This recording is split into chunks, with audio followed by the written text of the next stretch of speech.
ഇനി നമുക്ക് യൂത്ത് കോൺഗ്രസിലെ പ്രശ്നങ്ങൾ നോക്കണം. കാരണം ഞങ്ങൾക്ക് എന്തുകൊണ്ട് സീറ്റില്ല എന്ന് ചോദിക്കുകയാണ് അവർ. ഈ പെട്ടെന്ന് ഒരു നാൾ പാർട്ടി വിട്ട് ഇടങ്ങളിൽ നിന്ന് ഇറങ്ങി വന്നവരെ പിടിച്ച് നിങ്ങൾ സ്ഥാനാർത്ഥിയാക്കുമ്പോൾ ഞങ്ങൾ മാത്രം തല്ലുകൊണ്ടാൽ മതിയോ എന്നാണ് ചോദിക്കുന്നത്. സ്ഥാനാർത്ഥി പട്ടികയിൽ ഇടഞ്ഞ് യൂത്ത് കോൺഗ്രസ്, പ്രത്യേകിച്ച് അത് പാലക്കാട്ടെ യൂത്ത് കോൺഗ്രസ് ആണ്. പാർട്ടിക്ക് വേണ്ടി രാപ്പകൽ അധ്വാനിക്കുന്നവരെ നേതൃത്വം കണ്ടില്ലെന്നാണ് വിമർശനം. യൂത്ത് കോൺഗ്രസ് പാലക്കാട് ജില്ലാ അധ്യക്ഷൻ KS ജയഘോഷിനെ സ്ഥാനാർത്ഥി പട്ടികയിൽ നിന്ന് ഒഴിവാക്കിയത് അംഗീകരിക്കാനാവില്ലെന്നാണ് ഭാരവാഹികൾ പറയുന്നത്. സമൂഹ മാധ്യമങ്ങളിലും വ്യാപക പ്രതിഷേധമാണ് ഉയരുന്നത്. ഇത്തവണ പാലക്കാട് രമേശ് പിഷാരടിയാണ് കോൺഗ്രസ് ടിക്കറ്റിൽ ജനവിധി തേടുന്നത്. വിവരങ്ങളുമായി അരുൺ ആലത്തൂറൊപ്പം ചേരുന്നു. അരുൺ, ഈ പാലക്കാട് സീറ്റ് കോൺഗ്രസിന് വലിയൊരു കീറാമുട്ടിയായി മാറുകയാണ്. സ്ഥാനാർത്ഥിയായി, പക്ഷേ പ്രതിഷേധങ്ങൾ അടങ്ങുന്നില്ല. എവിടെ നിന്നെങ്കിലും ഇറങ്ങി വരുന്നവരെ വളരെ പെട്ടെന്ന് പിടിച്ച് സ്ഥാനാർത്ഥിയാക്കുക. ഞങ്ങൾ ജയിപ്പിക്കാൻ മാത്രമാണോ, വെള്ളം കോരാൻ മാത്രം ഞങ്ങൾ മതിയോ, സമരത്തിൽ തല്ലുകൊള്ളാൻ ഞങ്ങൾ മതിയോ എന്നൊക്കെ യൂത്ത് കോൺഗ്രസ് തുടരെ ചോദിക്കുന്നുണ്ടല്ലോ. എന്താണിപ്പോൾ പറയുന്നത്? കൃഷ്ണരാജ്, ഈ പാലക്കാട്ടെ സീറ്റിൽ നേരത്തെ തന്നെ രാഹുൽ മാങ്കൂട്ടത്തിലിനെ കൊണ്ടുവന്നപ്പോൾ പുറത്തുനിന്നുള്ള ഒരാളെ കെട്ടിയിറക്കുന്നു എന്ന തരത്തിലുള്ള പ്രതിഷേധങ്ങൾ ഉയർന്നിരുന്നു.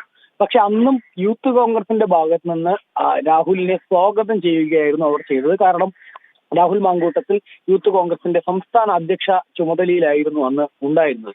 ആ സാഹചര്യത്തിൽ രാഹുലിനെ പോലും സ്വീകരിക്കുകയായിരുന്നു യൂത്ത് കോൺഗ്രസുകാർ ചെയ്തത്. പക്ഷെ അതേ യൂത്ത് കോൺഗ്രസുകാർ വീണ്ടും ഒരു നിയമസഭാ തെരഞ്ഞെടുപ്പ് വരുമ്പോൾ അവർക്ക് യാതൊരു തരത്തിലും പ്രാതിനിധ്യം നൽകിയില്ല എന്ന് മാത്രമല്ല, വീണ്ടും പാലക്കാട്ടെ മണ്ഡലത്തിലേക്ക് പുറത്തുനിന്നുള്ള ഒരാളെ കെട്ടിയിറക്കിയിരിക്കുന്നു. അതും കൃത്യമായ രാഷ്ട്രീയ പശ്ചാത്തലമോ മറ്റോ ഒന്നുമില്ലാത്ത ഒരു സിനിമാ താരത്തിനെ കൊണ്ടുവന്ന് മത്സരിപ്പിക്കുന്നു എന്നുള്ളതിൽ കടുത്ത അതൃപ്തിയാണ് കോൺഗ്രസിനുള്ളിൽ, യൂത്ത് കോൺഗ്രസിനുള്ളിൽ പുകയുന്നത്.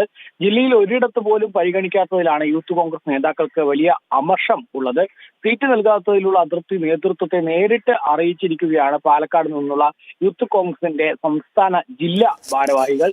പാർട്ടിക്ക് വേണ്ടി രാപ്പകൽ അധ്വാനിക്കുന്നവരെ നേതൃത്വം കണ്ടില്ലെന്ന് നടിക്കുന്നു എന്നുള്ളതാണ് ഇവർ വിമർശനമായിട്ട് പറയുന്നത്. സമൂഹ മാധ്യമങ്ങളിൽ ഉൾപ്പെടെ ഇവർ വ്യാപക പ്രതിഷേധം ഇതുമായി ബന്ധപ്പെട്ട് രേഖപ്പെടുത്തുന്നുണ്ട്. യൂത്ത് കോൺഗ്രസിന്റെ പാലക്കാട് ജില്ലാ അധ്യക്ഷനായ KS ജയഘോഷിനെ സ്ഥാനാർത്ഥി പട്ടികയിൽ ഒഴിവാക്കിയത് അംഗീകരിക്കാൻ കഴിയില്ല എന്നുൾപ്പെടെയാണ് ഭാരവാഹികൾ പറയുന്നത്. ജയഘോഷിന്റെ ഈ സമര ചിത്രങ്ങൾ ഉൾപ്പെടെ ഉപയോഗിച്ചാണ് നേതൃത്വത്തിനെതിരെ യൂത്ത് കോൺഗ്രസ് ഭാരവാഹികൾ ക്യാമ്പയിൻ നടത്തുന്നത്. 2021 സംസ്ഥാന അധ്യക്ഷൻ ഷാഫി പറമ്പിൽ ഉൾപ്പെടെ 4 യൂത്ത് കോൺഗ്രസ് ഭാരവാഹികൾ പാലക്കാട് ജില്ലയിൽ നിന്നും മത്സരിച്ചിരുന്നു. എന്നാൽ ഇത്തവണ ഒരാൾക്ക് പോലും അവസരം നൽകിയിട്ടില്ല എന്നുള്ളതാണ് ഇവർ പ്രധാന വിമർശനമായിട്ട് ഉന്നയിക്കുന്നത്.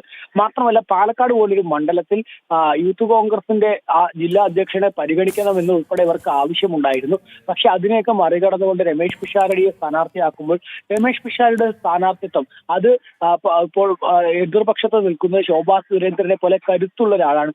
ആ സ്ഥാനാർത്ഥിക്കെതിരെ നിൽക്കാനുള്ള ത്രാണിയുള്ള വ്യക്തിയല്ല. അതല്ലെങ്കിൽ ശോഭാ സുരേന്ദ്രനെ പോലുള്ള ശക്തിയായ ഒരു ലീഡറിനെ നേരിടാൻ പോന്ന വിധമുള്ള ഒരു സ്ഥാനാർത്ഥിയല്ല പിഷാരടി എന്നുൾപ്പെടെയുള്ള വിമർശനങ്ങളും ഇവർ ഉയർത്തുന്നുണ്ട്.